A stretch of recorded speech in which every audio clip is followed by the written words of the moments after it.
Oh, live streaming. Does that mean that people out there can hear us? Or do we have to be enabled?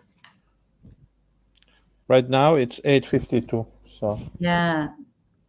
Let's see. We're waiting for Ibrahima to come on. So we are the only one who are on live? On live, yeah. But Katerina, you're going to give your talk live, or are you going to... Yours is pre-recorded, like mine. I think you're there, like me, to answer questions. Yes, I will stay throughout the session. I'm a bit confused because they said Ibrahima would be here, and we don't start for another 7 minutes. Yeah. Should we stay with open cameras and microphones, or should we mute? They didn't explain to us, did they? No. Maybe mute.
I don't know how you can.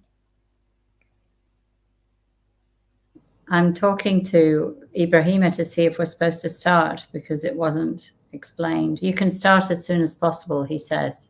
Okay. All right. Good morning, those of you who might be listening to this Guinea World Skin Health Day. My name is Dede Morel. I'm a professor of dermatology in Sydney, Australia. It's my 5th consecutive year contributing to this excellent free education forum.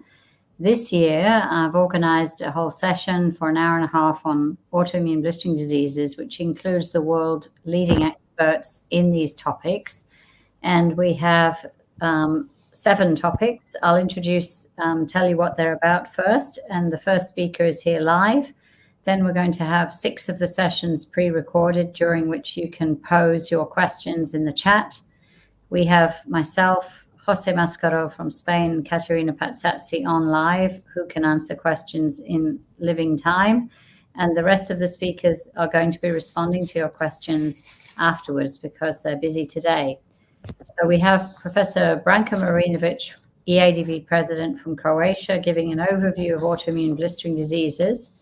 We have Professor Jose Mascaro from Barcelona in Spain, who's actually going to be speaking live first on pemphigus, clinical, pathological, and diagnostic aspects. Then we have Professor Eli Sprecher from Israel, speaking on the genetic predispositions for pemphigus. Professor Pascal Joly from the University of Rouen in France on the treatment of pemphigus. Professor Katerina Patsatsi from Aristotle University in Thessaloniki, Greece, who's here with us, speaking on pemphigoid, clinical, pathological, and diagnostic aspects. Then my recorded talk will be on pemphigoid, bullous pemphigoid, and treatment. And it'll be rounded off by Professor Frédéric Coe from Paris in France, talking about the African link as it relates to epidermolysis bullosa acquisita. So without further ado, we will welcome to share his screen Professor Jose Mascaro from Spain, who is at Hospital Clinic in Barcelona, one of the top centers in Spain for dermatology training. Jose, can you please try to share your slides? Okay. So let me see. Oh no, I have to. Press the little box with the arrow. Okay, I'm trying to wait because I don't see my presentation here right now. Okay. Have you clicked on GB? I don't know why. It doesn't. I'm not able to. Working a second ago. Yeah, but now I cannot do it. I could do it before. Yeah, why? Yeah. Let me see. I don't know what's happening right now because a few seconds ago it was. Yeah, it was working when we tested it, but now not. I don't know. I don't know why it's not working now. Let's see. I will try again. Okay. No. I will close it and open it again because I don't know what's happening. Wait a second.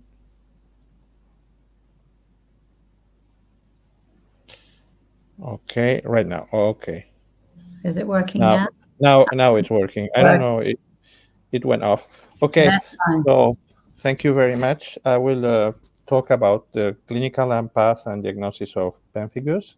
And first, these are my disclosure for this presentation, but they have no relation to what I'm going to talk. I want to put it on display mode so we can see the next slide. Sorry, can you see it? No, not the next slide. Can you put it onto display where you play the PowerPoint? That's Do you see it now? Now, yes.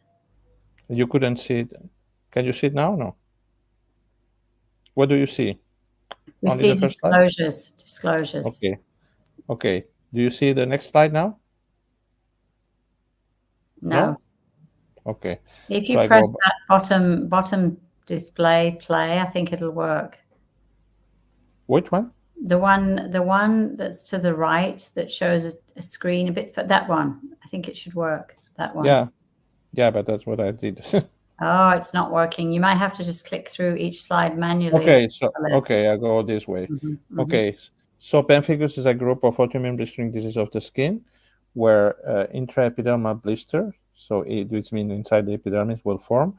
We have autoantibodies against the cell surface that normally target the desmosomes, and in particular, they target some molecules that we call desmogleins. These autoantibodies are pathogenic and they may cause blisters and erosion of mucous membranes on the skin. And there are different disease subtypes that you can see here, but I will only focus on the most frequent types, which are pemphigus vulgaris and pemphigus foliaceus. So pemphigus vulgaris is the most common form of pemphigus, around 70% of the cases. And there are three different subtypes: mucosal PV, mucocutaneous PV, and a rare pure cutaneous PV. Clinically, we will see erosions on mucous membranes and flaccid blisters or superficial erosions on the skin. Let's talk about mucosal PV. Here, the mucous membranes are initially affected, and this happens in more than 60 to 70% of all the patients with PV. And the oral mucosa is always really the most commonly affected. Other mucous membrane may also be affected, as you can see: genitalia, anus, conjunctiva, pharynx, esophagus.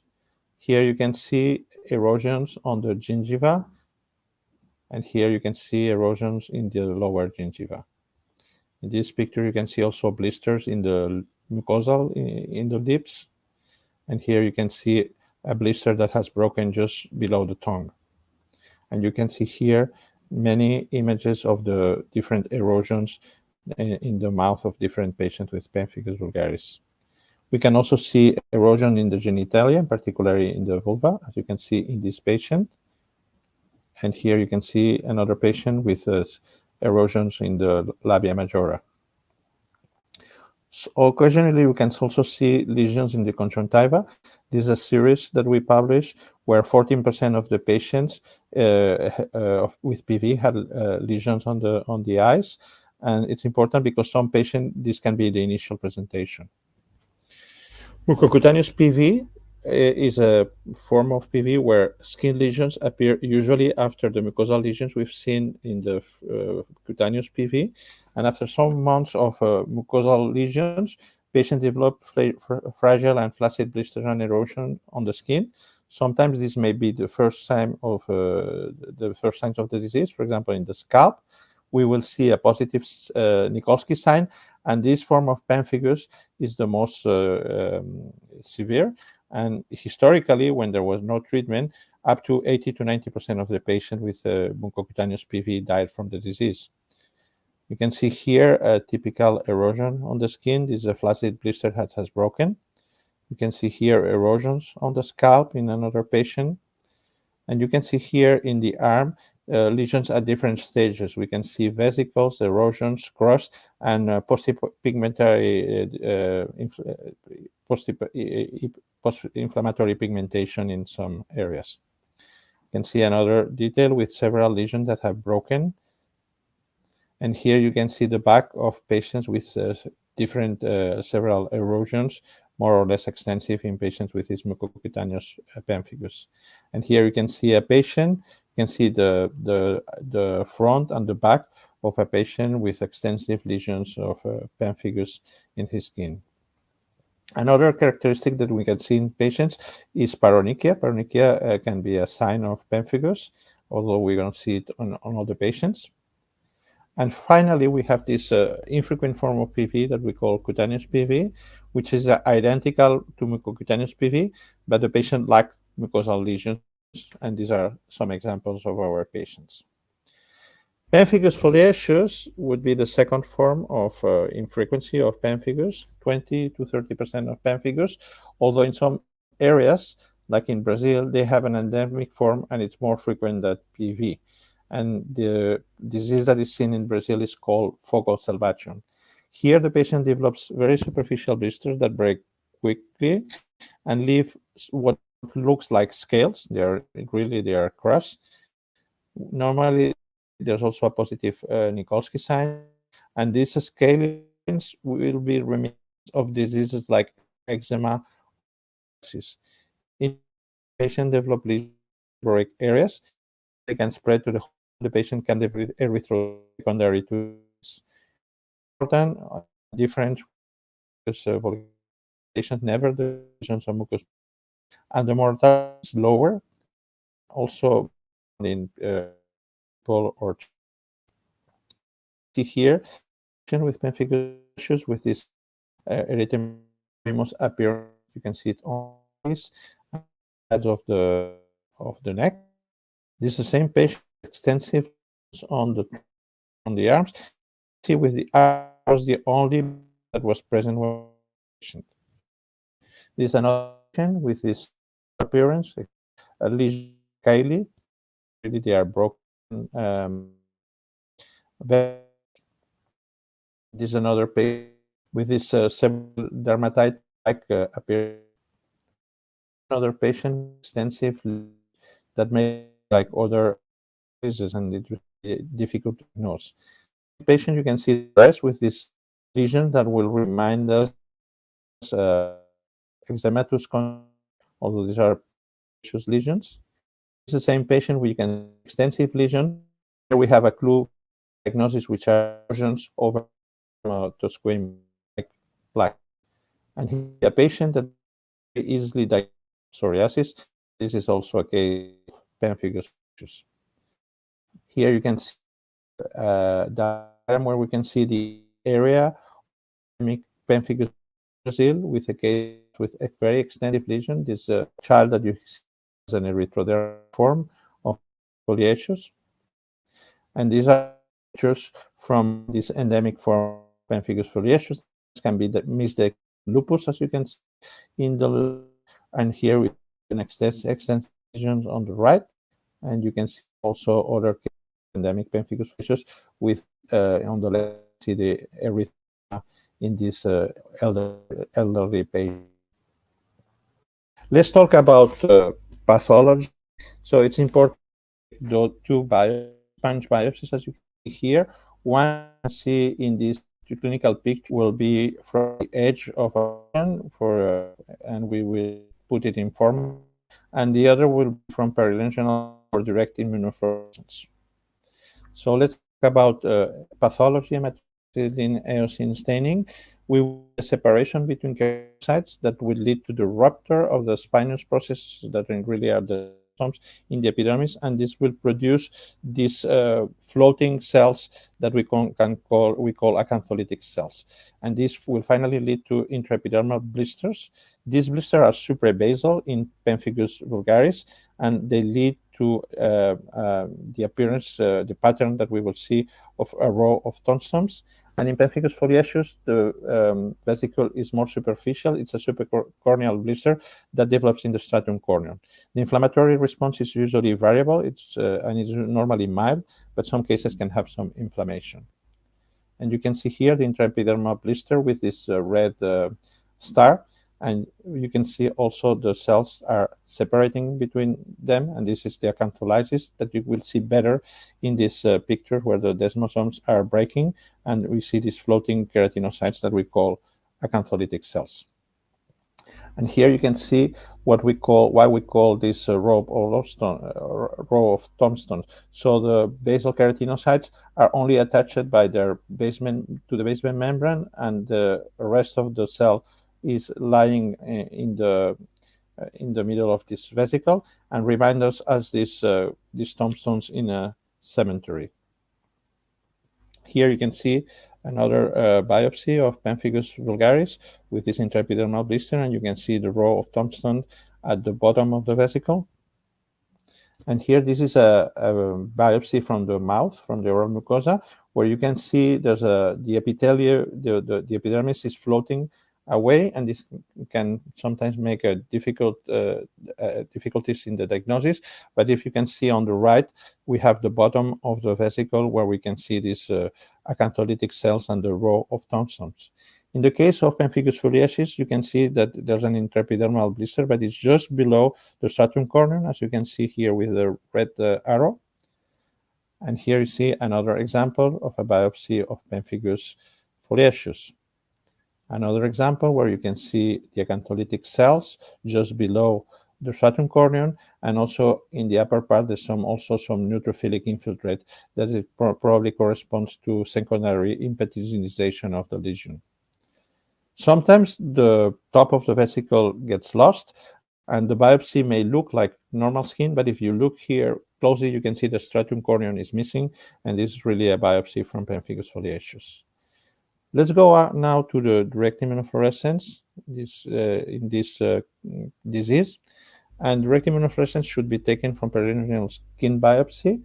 We will see immunoglobulin deposition on the cell surface of keratinocytes, what we call the intercellular spaces, or ICS, in 100% of active patients.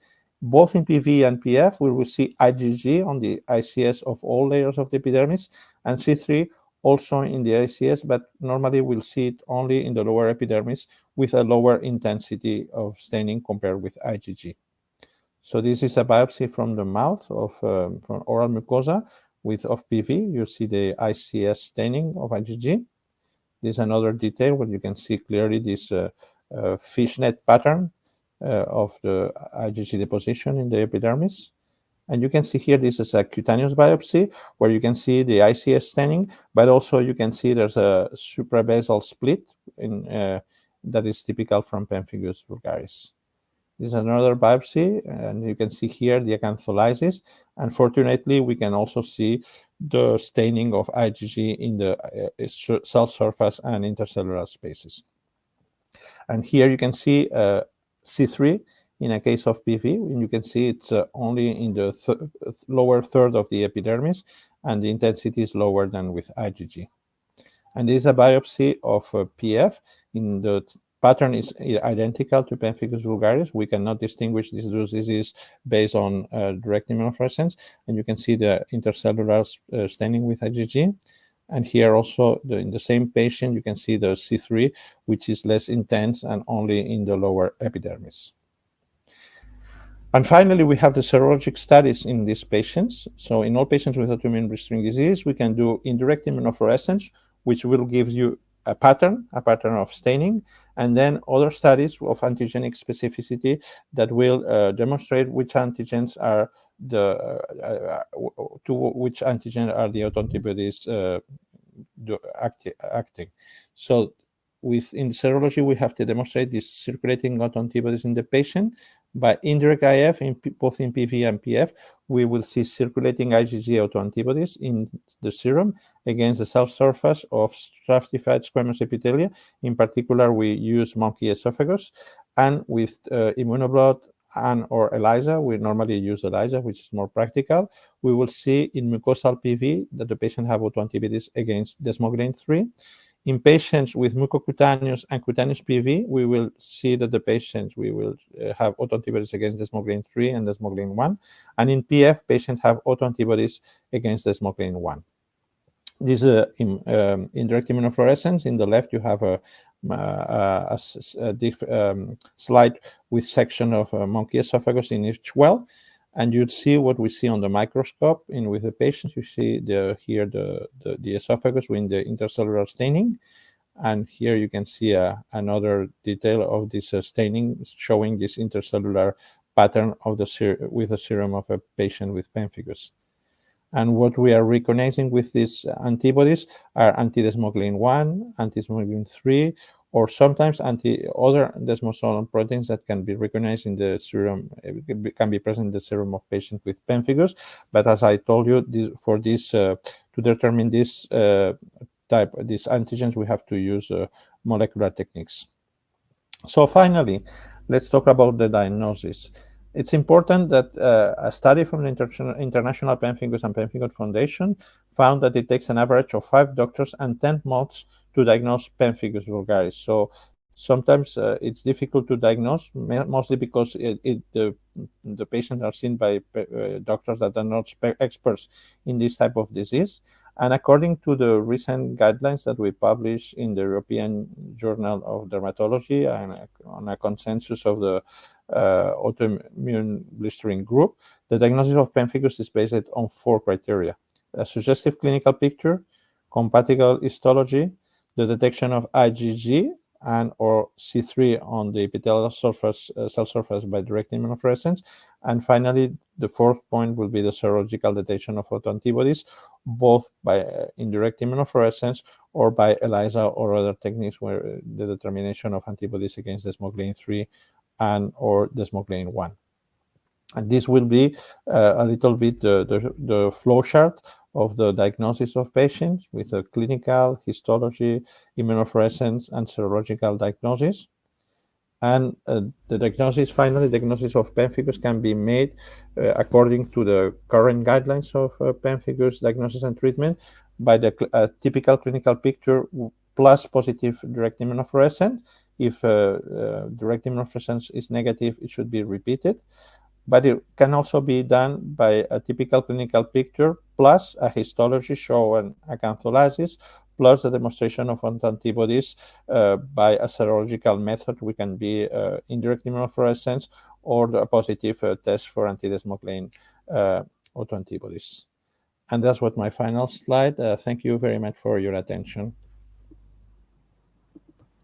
That was excellent overview for starters. Next, we're going to have the recording played, and the experts who can stay to the end will answer questions live. Thank you very much, Jose, for that excellent overview.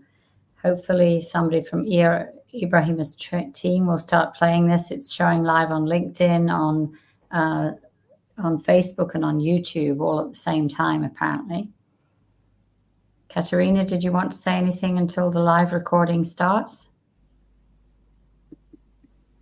No, excellent lecture by Jose. We're waiting for questions. Okay. Yeah, please post some questions in the live chat, ladies and gents, if you're listening.